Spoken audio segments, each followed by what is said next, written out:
Hey there everybody, I am back to do a really quick project with you, but I want to tell you that you need to go to Dollar Tree as soon as possible. So I was in there looking for some little treat bags to send to my daughter down in Georgia. And I was kind of looking around at Halloween stuff, and I actually found these cutouts at the Dollar Tree. This was in the Halloween section, and then I also found this one for Christmas, as well as this one for Christmas. And I think they are just super stinking cute. And as I said, they were at the Dollar Tree, so they were only $1. So Jim went ahead and coated this with Bullseye 123 primer. And I did lightly sand it because, you can't expect a whole lot to be perfect for $1. But I did lightly sand it, and then he coated it with Bullseye 123 primer. So it's all ready to paint for us. So I am just going to do a really quick pour on this guy with some Halloween colors. And I've got about a 5-ounce cup here. And I'm going to use my custom silver as well as deep violet. And I've got some green yellow and then some black. And I think those will be really cool Halloween colors. So I'm just going to go ahead and layer some of this paint in here. In fact, I might just go ahead and just squeeze it down in and get some really cool stuff going here. And then I don't want to put a ton of black in here because sometimes black can kind of take over. And then we'll finish up with some yellow green and we'll see what we get. Now I can always go back and add more if I need to. Look at that cool cup. It's already got some neat stuff going in there.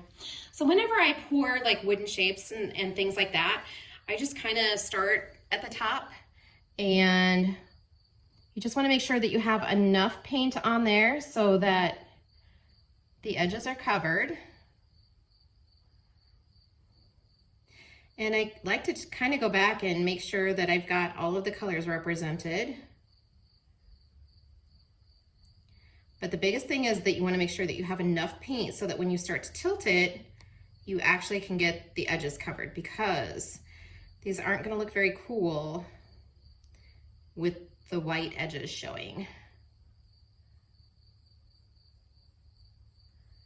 And you can see that my green kind of got a little bit muddy there. And it's not quite as vibrant as what I would like. I'm just going to go ahead and kind of pour down in here on these edges just to make sure that they're covered. And then I might go back and add just a little bit of green in there. But right now I'm just going to make sure that my edges are kind of covered, so it'll make it easier when I start to tilt it. And this one does have a lot of little nooks and crannies. Here we go.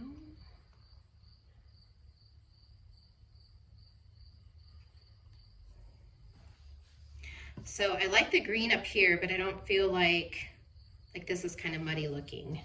So I think maybe what I'm gonna do is just do a little bit of silver and the green. Kind of swirl it around a little bit. And then I'm just gonna come back in here and kind of put it in the pour that we've already got going on here.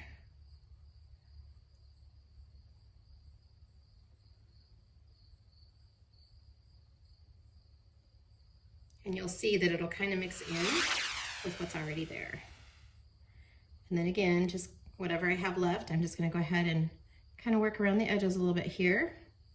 And these will get covered, but if you have a little bit of paint on there to kind of start it off, that's always helpful. There we go. I feel like that looks a little bit better. And I know it looks kind of crazy and very purposeful, but by the time we tilt it, it'll just look cool. Okay, so I'm just going to pick this up and kind of tilt it. I guess what I kind of do is kind of roll it around, if you will, just so that I can kind of get everything coated.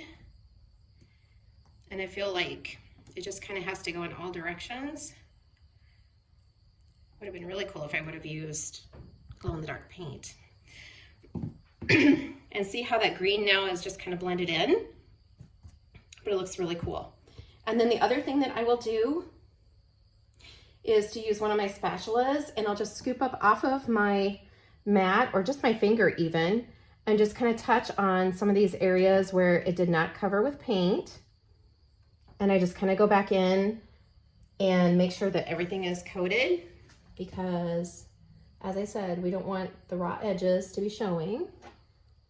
So I just kind of let the paint kind of drip down the side of it just to finish the sides off. So let me pick this up so you can kind of see some of the cool stuff going on with it. And the really neat thing about this that you can't really see right now is that silver paint. And when this dries, it'll be really sparkly and cool. So I'm gonna let this dry probably for about a week or so, and then it'll just get sprayed with some high gloss clear coat. And then I think it'll make a super cute decoration. I think it would be really cute in a wreath, kind of as like the focal point of it. Maybe even in a black tinsel wreath, just super simple. In fact, that might be exactly what I do with it. So, really fun little decoration for Halloween. And as I said, they're only $1. How can you go wrong with that? And since they're only $1, why not go buy some and pour a bunch of them and give them as gifts to your friends or your neighbors? Or maybe you just want to be the coolest neighbor on the block, so maybe don't give them to your neighbors. Just kidding. All right, guys, that is a completed little Halloween decoration. Make sure that you get to the dollar store as soon as possible so that you can snag some of these cute Halloween decorations. Thank you so much for watching today, and I'll catch you next time. Bye-bye.